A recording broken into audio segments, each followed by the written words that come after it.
Dan karena itu tadi kami minta supaya Kementeri supaya RUU masyarakat adat ini dikawal betul di dalam pemerintahan Pak Prabowo lewat Menteri HAM, karena memang ini janji konstitusi.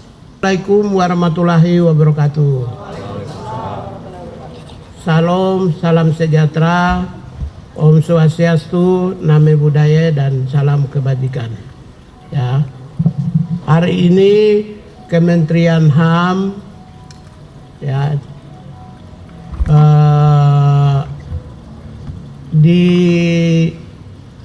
bertemu ya dengan komunitas masyarakat adat yang dipimpin oleh Pak Abdon Nababan dan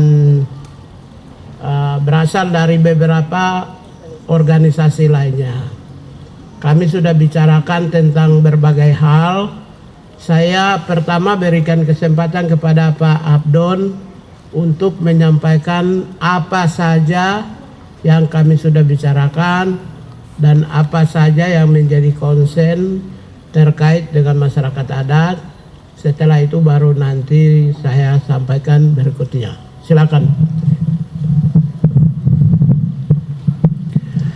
Baik, selamat siang rekan-rekan wartawan. Pertama, sebagaimana tadi disampaikan oleh Pak Menteri Hak Asasi Manusia, Pak Natalius Pigai, kami hadir menemui beliau dari Koalisi Kawal RUU Masyarakat Adat. Jadi Koalisi Kawal RUU Masyarakat Adat ini terdiri dari 47 organisasi yang selama ini bekerja mengadvokasi, membela, mendampingi masyarakat adat di seluruh Nusantara. Ini hanya organisasi nasionalnya saja yang 47 ini. Dan tentu saja saya sendiri adalah Abdon Nababan, dulu Sekjen Aman ya 10 tahun, dan menemui Pak Pigai, Pak Menteri HAM, dan meminta supaya Kementerian HAM ini menjadi bagian dari proses, karena memang kalau kita lihat kedudukan masyarakat adat di dalam konstitusi kita, ada 2 pasal di dalam Undang-Undang Dasar 1945 yang mengatur tentang masyarakat adat. Satu, pasal 18B ayat 2 ya, itu berkaitan dengan kedudukan masyarakat adat di dalam sistem pemerintahan Indonesia, ya, itu yang namanya otonomi asli. Kemudian pasal yang kedua, jadi nanti itu akan banyak urusannya dengan Kementerian Dalam Negeri. Nah, pasal yang kedua adalah pasal 28I. Pasal 28I ayat 3. Itu adalah bagian dari bab hak asasi manusia. Jadi di pasal 28I ayat 3 itu disebutkan bahwa identitas budaya, ya, masyarakat hukum adat, ya, dan hak-hak tradisionalnya adalah hak asasi manusia. Ya, jadi dengan hak yang melekat seperti itu, maka Kementerian HAM, tadi kami sebutkan ke Pak Menteri HAM, mestinya Kementerian HAM ini adalah rumahnya masyarakat adat. Ya, jadi kehadiran Kementerian HAM adalah satu. Oke.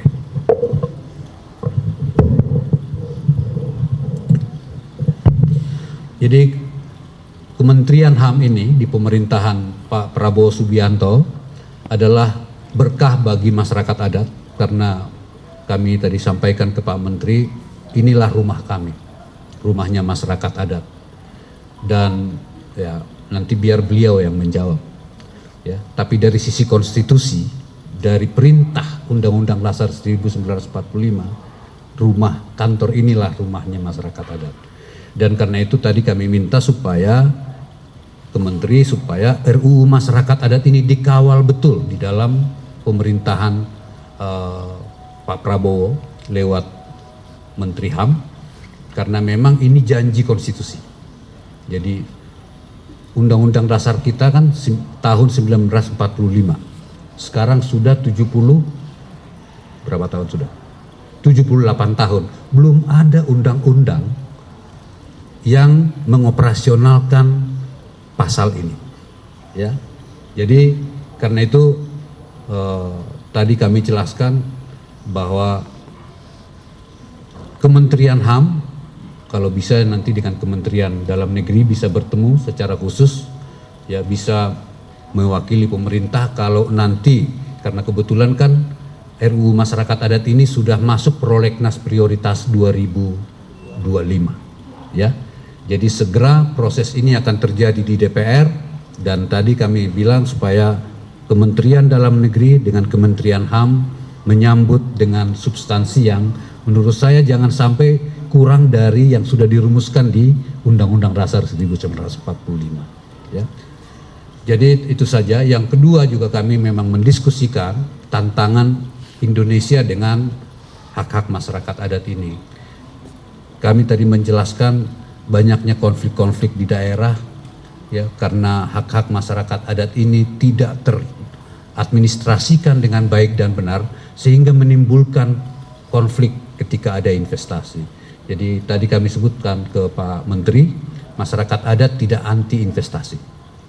Tapi investasi yang merampas hak-hak masyarakat adat, itulah yang kami tidak mau.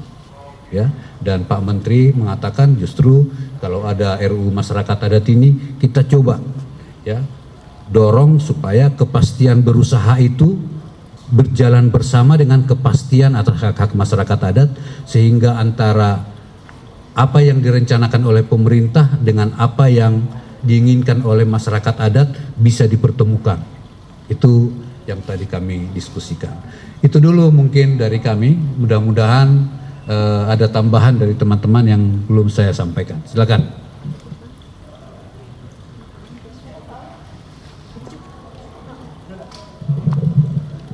Baik, teman-teman sekalian yang saya hormati, Pak Abdon dan teman-teman dari komunitas masyarakat adat. Yang pertama, sikap Kementerian HAM adalah masyarakat adat oleh negara Republik Indonesia telah menempatkan komunitas masyarakat adat di dalam posisi adiluhung di dalam negara kesatuan Republik Indonesia berdasarkan Undang-Undang Dasar 1945 pasal 18 dan 28 huruf I. Jadi masyarakat adat itu sudah ditempatkan posisi adiluhung, ya, dalam konstitusi nasional.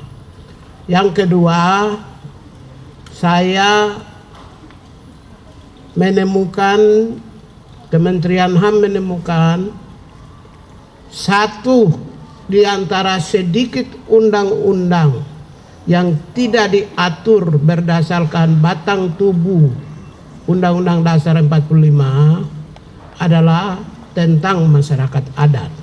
Padahal sudah 2 pasal di dalam batang tubuh Undang-Undang Dasar 45 telah mengatur tentang masyarakat adat.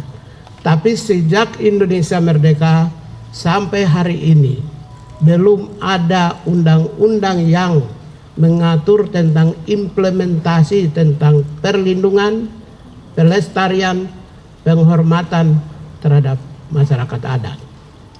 Dalam kerangka itulah Kementerian HAM konsisten, ya, mendukung percepatan pengesahan undang-undang masyarakat adat yang berisikan penghormatan terhadap nilai-nilai atau dijiwai, disemangati oleh nilai-nilai hak asasi manusia. Saya kira itu sikap dari Kementerian Hak Asasi Manusia, ya. Yang kedua, kehadiran masyarakat adat ke Kementerian HAM adalah benar adanya karena berdasarkan Asta Cita dan Perpres, ya, yang disampaikan kepada Kementerian HAM atau 156 tentang pembentukan Kementerian HAM. Salah satu tugasnya adalah mengkoordinasikan aspek-aspek atau kebijakan-kebijakan interdepartemen maupun juga pemerintah pusat, provinsi, kabupaten, kota, termasuk private sector yang menyangkut tentang hak asasi manusia. Ya, itu yang kedua.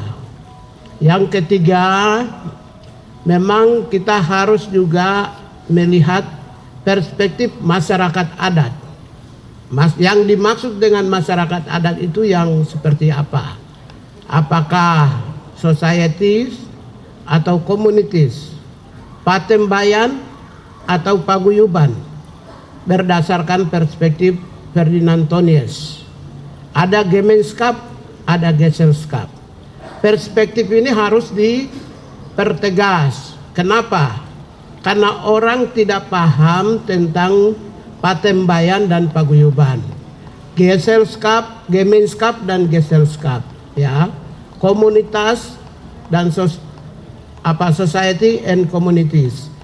Karena itulah seringkali dicampur adukan, sehingga masyarakat adat sesungguhnya mengalami pergeseran itu contoh Gemeenschap, ya.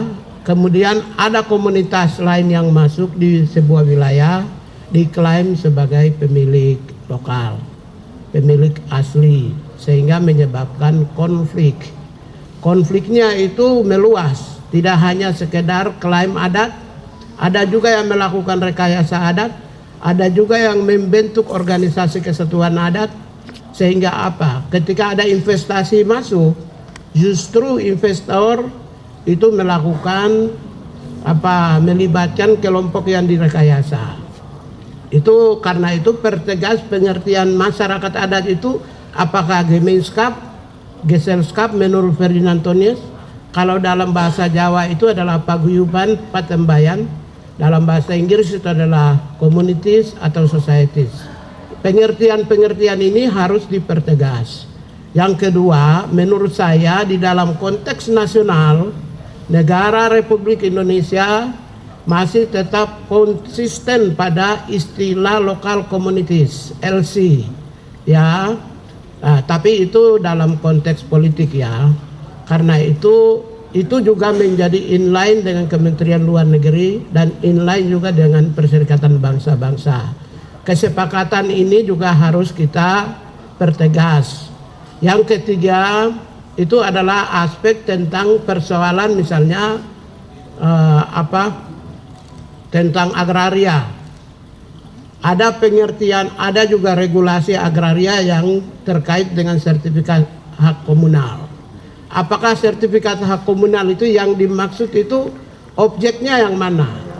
Ya, hak milik satu, hak komunitas masyarakat atau komunitas yang lebih luas, atau hak komunal itu ada hak ulayat.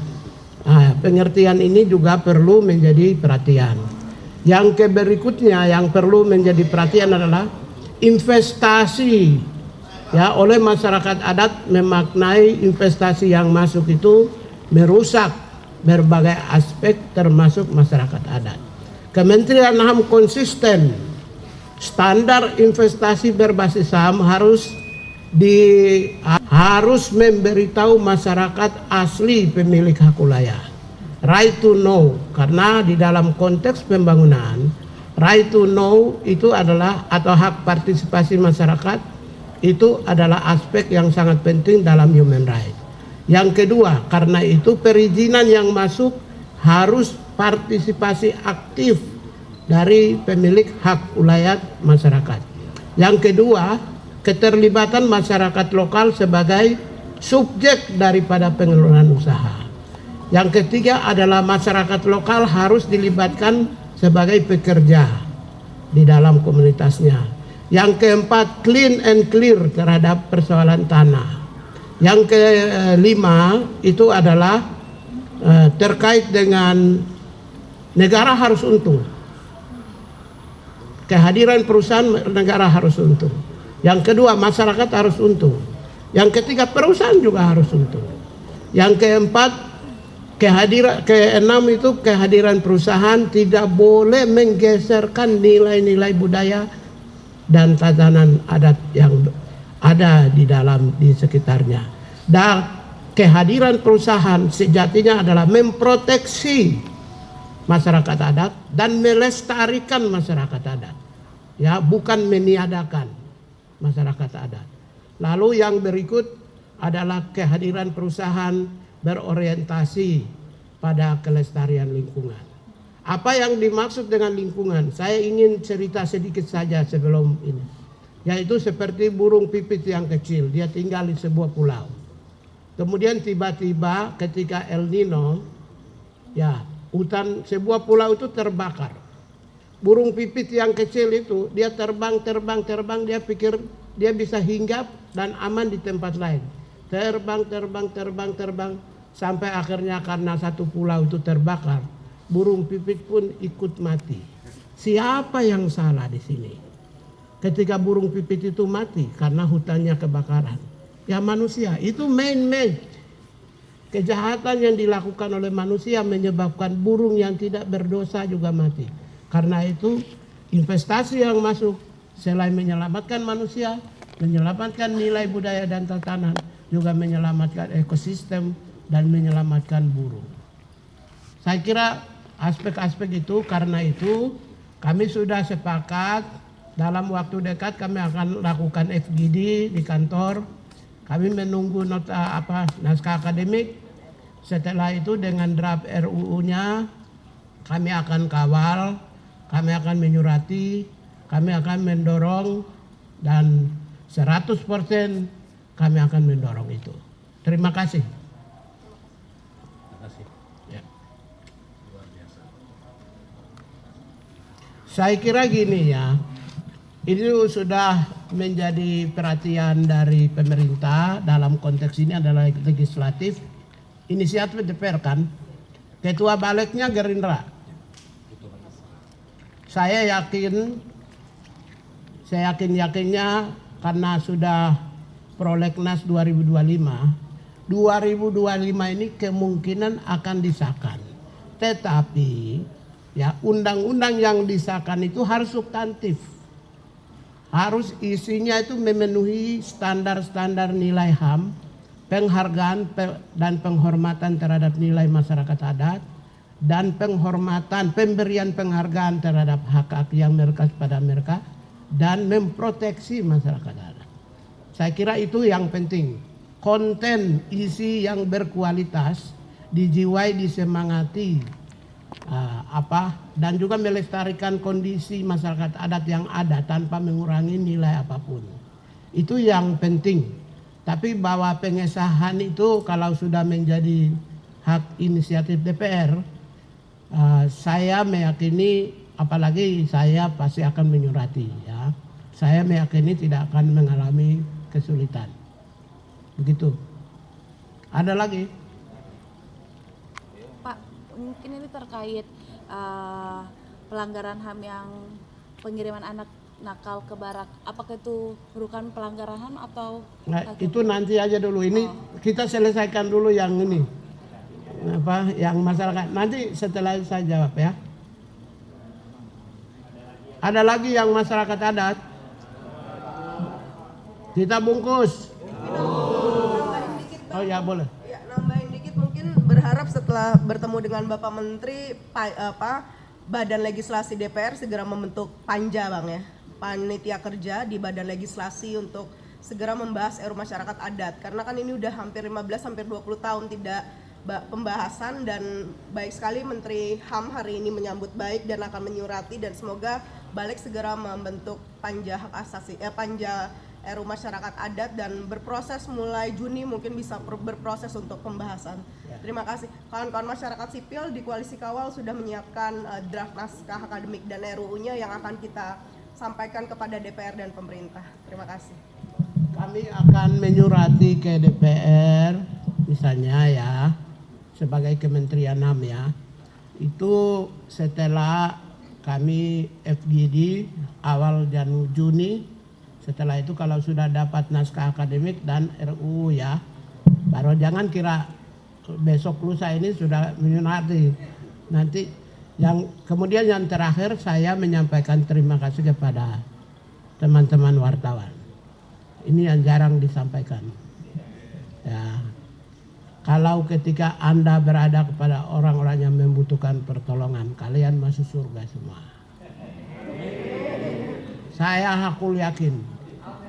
Karena itu wartawan atau media itu tidak hanya sebagai salah satu pilar demokrasi, tapi pilar kemuliaan.